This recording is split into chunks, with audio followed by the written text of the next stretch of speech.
administration, teachers, faculty, families, fellow students, good evening. My name is BenMacKansi, and I am honored to be speaking before you today. When I began writing my graduation speech, my aim was to have my speech accepted.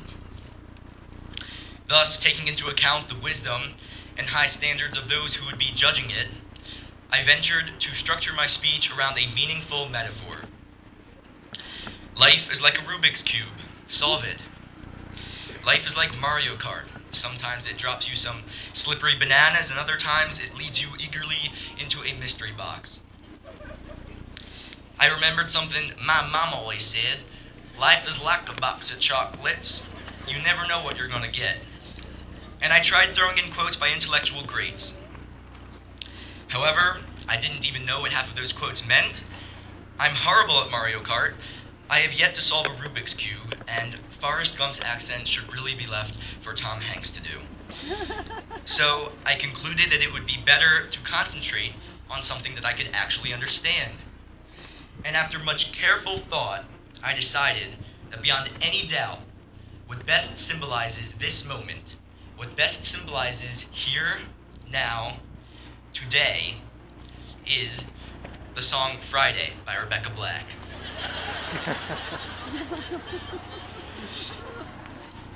Remember what I said about trying to win the approval of the judges? Well, as it turned out, most of them didn't have the slightest idea who Rebecca Black is or what her song Friday is about. Thus, I have been counseled by those wiser than I to advise those in the audience who have not heard Friday that, as Mr. Udell eloquently put it, Rebecca Black is to music as the Taliban is to ethics. During the next few minutes, however, I will be explaining why he's wrong.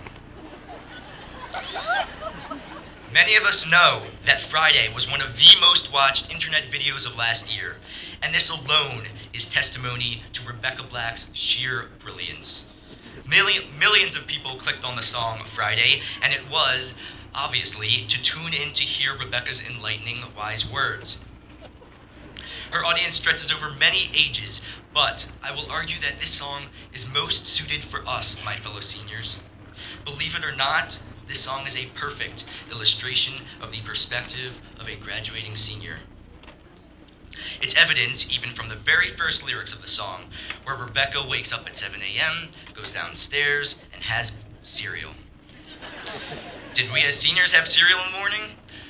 Yes we did. Did we go downstairs in the morning?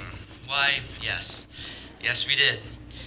Did we as seniors wake up that early in the morning? No, we didn't. That exception aside, however, this song has senior written all over it. Now, while there are many inspirational lyrics from the song that I could choose from, and I'm sure my classmates would prefer that I mention everyone, I've limited myself to a few.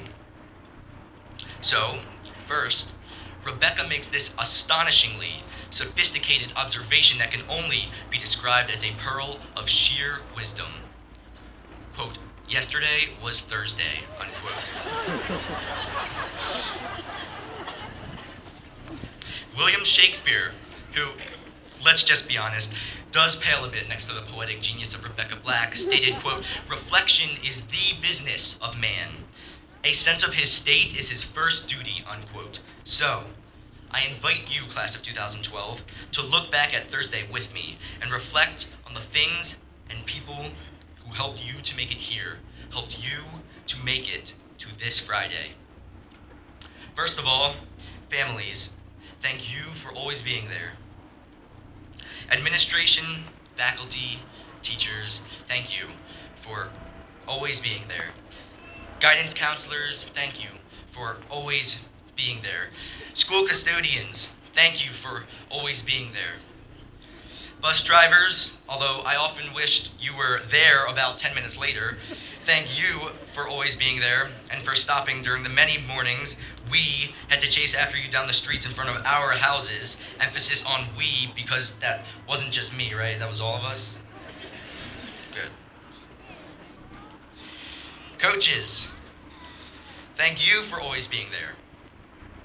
Cats, dogs, fish, parrots, little siblings, basically pets of any kind. Thank you for always being there. Dutchway Baker, who makes those free cookies for kids 10 and under. Thank you for always being there. Although I'll confess now, I kept eating those cookies until I was probably 14. I know that wasn't just me, right? Okay. And most importantly, comrades, companions, classmates of 2012, thank you and thank each other for always being there. In short, fellow seniors, there were many people who, how do I put this, were always there for us. From deeds so small as baking us cookies to the massive influences of our families, school faculty, and classmates. And no matter where each of us ends up this fall, or at any later time in each of our lives, we all owe it to them to not let them be forgotten. At another part in the song Friday, Rebecca is waiting for her bus to arrive when her friends suddenly pull up in a convertible and invite her into their car. Rebecca sees them, quote, kickin' in the front seat, sittin' in the back seat, unquote, and she asks herself this profound question, quote, gotta make my mind up, which seat can I take, unquote. In a moment that illustrates the importance of not only reflecting on those who have helped one be successful, but also reflecting on oneself. Which seat can I take? Rebecca seems almost to be posing the question for this exact moment. Which seat will you take, class of 2012? It's a calling to consider self-identity and realize that after graduation, reputations are kicked to the curb. Maybe the person who always drives will decide to kick in the passenger seat from now on. Or perhaps he who always got squished in the middle back seat will demand a window seat, but agree in return to chip in for gas. The student who in high school never spoke in class might from this point forth be the Hermione Granger of his or her college classroom.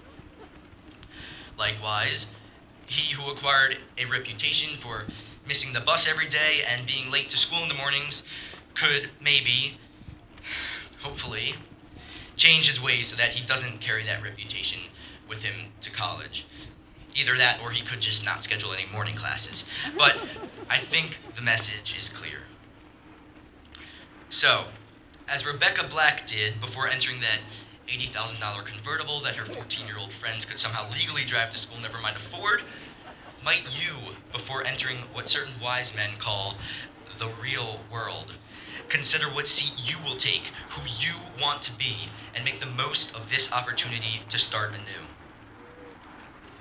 Now, some of you might pretend to mock Rebecca Black. Just know that, well, we all see right through your little charades. But if you study the lyrics closely, you'll notice that Rebecca responds to these critics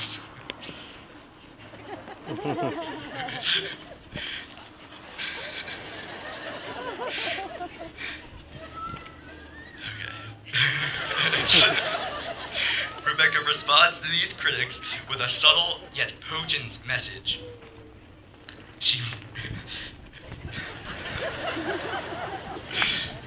She once again recognizes a fact that would likely pass right over most of our heads. Exhibiting remarkable awareness, she notes, quote, tomorrow is Saturday, and Sunday comes after, unquote. Thus, the question arises, what is it now that Rebecca is trying to evoke from us with this perceptive statement? The answer? Ambition, my friends. Actually, this lyric is not only a challenge for those who don't appreciate Rebecca Black's masterpiece, but it is pertinent to every senior sitting here today. Consider those compositions that are masterpieces, that have stood upright against the test of time and courageously combated cavalries of critics. Perhaps you're thinking of Beethoven's Ode to Joy, the Beatles' Let It Be, Stairway to Heaven by Led Zeppelin, or Can't Touch This by MC Hammer. I don't know what you're thinking of, and that is exactly the point. There isn't one path to greatness. While some of you will create the harmony, others will form the deep tones of the bass section. As certain individuals strum and pluck their acoustics, others will write the lyrics, and still others it will scratch discs as DJs. And the best part about it is, after each of you has selected your role, if you all come together and play, you will have created a masterpiece. And now, as Rebecca reminds us, quote, "It's Friday and everybody's looking forward to the weekend," unquote. So, go find what key best suits your song. Choose which instrument you want to play when you take your seat in the orchestra or band or $80,000 convertible of life. Discover how your soundtrack can fit into those being formed around you, and persevere. Be relentless, lest the beauty and power of our generation's composition be lost. Finally, I salute you, class of 2012, and I tell you, keep playing, that the people of tomorrow, which is Saturday, by the way, may look back at today's society and say, wow, what a beautiful sound.